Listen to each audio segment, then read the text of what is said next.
we're putting back an idealized version of that Italian-American restaurant. So taking everything we learned from both, French, European, American masters, and then putting it towards this cuisine that hadn't seen love in a very, very long time.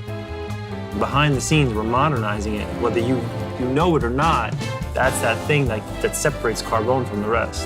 The food is very homey, very familiar. They bring out the food and you're like, oh, this is exactly what I'm in the mood for. This is exactly what I'd hoped it would be. Everything is made every day. Every bread, every pasta, every cake, every one of those details that goes into each dish that way. Tortellini that's rolled today cannot be served tomorrow.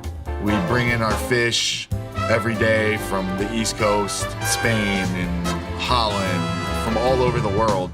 We butcher everything. We control everything from start to finish. All these dishes you can find anywhere. The things that makes them better here is how we cook them, where they come from, and the ingredients we use.